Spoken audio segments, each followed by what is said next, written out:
रोज़ business में बहुत सारे ट्रांज़ैक्शन होते रहते हैं और सारे ट्रांज़ैक्शन याद रखना कोई भी याद नहीं रख सकता। इसलिए बिज़नेस में को एटलीस्ट जर्नल और लेजर ये 2 बुक मेंटेन करना ज़रूरी ही है। Journal is a book employed to classify और sort out transaction in form convenient for their subsequent entries in ledger journal books. Journal keeps record of daily financial transaction. जो भी रोज़ के transactions होते हैं वो रिकॉर्ड जिस बुक में होते हैं उसको जर्नल बोलते हैं। The word journal is derived from French word journal. French का एक वर्ड है जर, जिसको बोलते हैं डे। इसका मतलब होता है, और जर्नल मतलब होता है डेली रिकॉर्ड।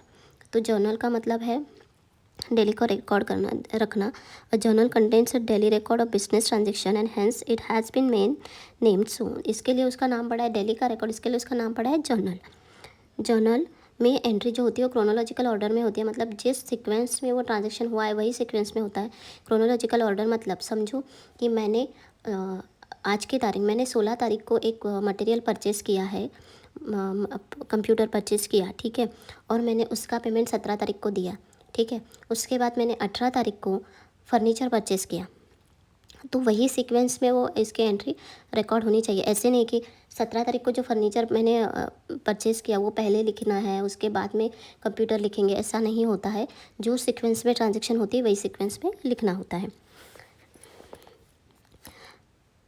जर्नल की डेफिनेशन ऐसी है, journal is a book of original entry और recorded transaction not provided for a specialise journal. जो भी स्पेशलाइज जर्नल होते हैं, सेल्स लेजर होता है, परचेज बुक होता है, सेल्स रिटर्न्स का होता है, बिल्स रिसीवेबल का होता है, बिल्स पेबल का, ये जो स्पेशलाइज जर्नल होते हैं इनमें जो एंट्रीज नहीं होते वो ये इसमें होते हैं, जर्नल बुक में होती है। ये ओरिजिनल एंट्री या रिकॉर्ड, जो भी ओरिजिनल एंट्री होती है वो सबसे पहले जर्नल बुक में एंट्री की जाती है।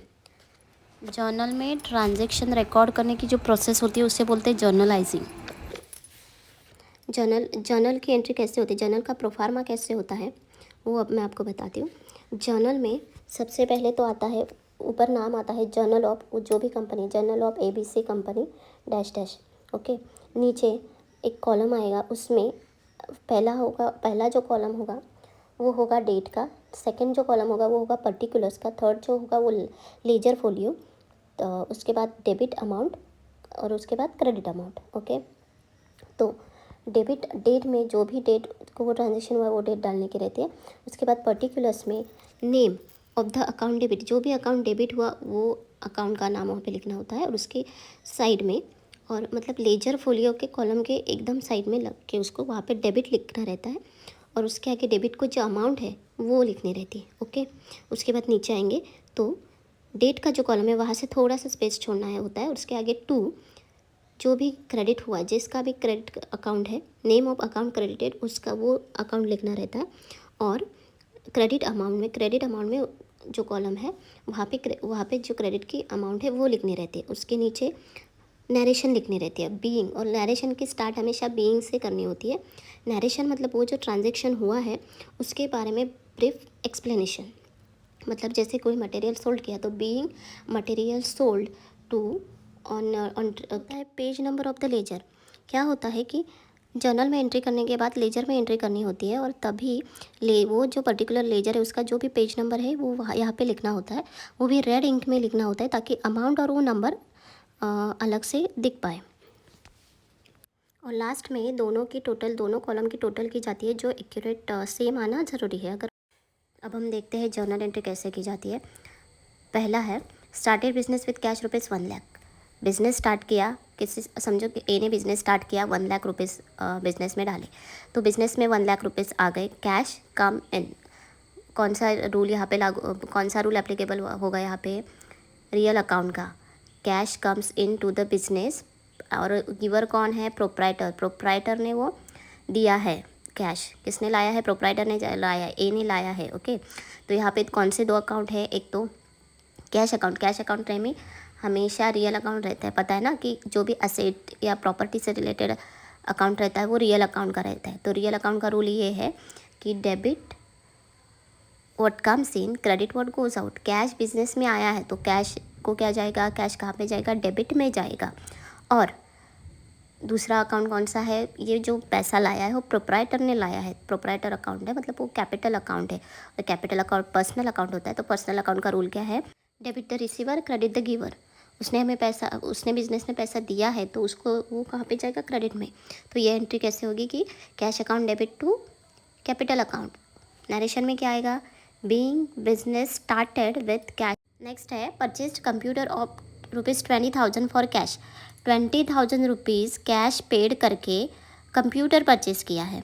तो यहाँ पे कौन से दो अकाउंट्स है, तो पहले तो कैश है क्योंकि cash goes out, cash business से गई और आया क्या है, कंप्यूटर आया है।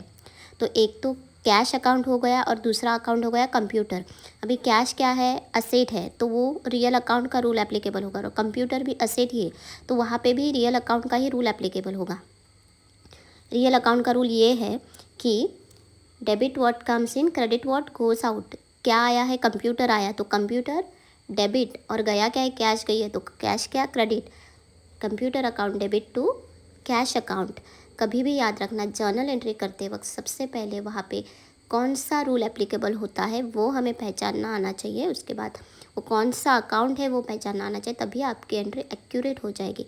इसकी प्रैक्टिस अगर आपकी हो गई, वो आपको अगर अच्छे से समझ में आया, तो कोई भी जनरल एंट्री आपके लिए टफ नहीं रहेगी, बहुत ही ईजी हो जाएगी। बस वो अकाउंट कौन सा है और वहाँ पे रूल कौन सा एप्लीकेबल होगा वो समझ में आ जाना चाहिए।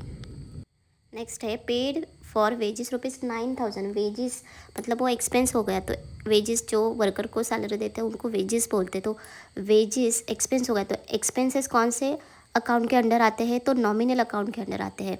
जो भी एक्सपेंसेस है, लॉसेस है, गेन है, इनकम है, वो सब जाते हैं नॉमिनल अकाउंट के अंडर। तो यहाँ पे वेजिस हुआ है, एक्सपेंस हुआ है, तो वेजिस का क्या है, debit all expenses and losses, credit all gains and incomes. Wages है डेबिट में जाएगा क्योंकि नॉमिनल अकाउंट का रूल है debit all expenses and losses, wages expense. So यहाँ पे वेजिस जाएगा डेबिट में और क्रेडिट में क्या जाएगा, 9,000 कैश गया है, क्रेडिट में क्या जाएगा, कैश, क्योंकि 9,000 goes out from the company. तो कैश अकाउंट का कौन सा रूल है, कौन से अकाउंट के अंडर आता है, रियल अकाउंट की। क्रेडिट व्हाट गोज़ आउट, तो कैश को जाएगा क्रेडिट, कैश को जाएगा क्रेडिट। तो ये एंट्री कैसे होगी, wages account debit, cash account credit. Narration में आएगा बीइंग वेजेस पेड। यहाँ पे मैंने कुछ बेसिक ट्रांजेक्शन्स ही बताए हैं। नेक्स्ट पार्ट में हम अलग अलग टाइप्स के ट्रांजेक्शन्स होते हैं जो बहुत टफ होते हैं, वो ट्रांजेक्शन्स की जर्नल एंट्री कैसे करनी है वो सीखेंगे, जिससे आपका पूरा टॉपिक कवर हो जाएगा। Thanks for watching, please comment for any doubt.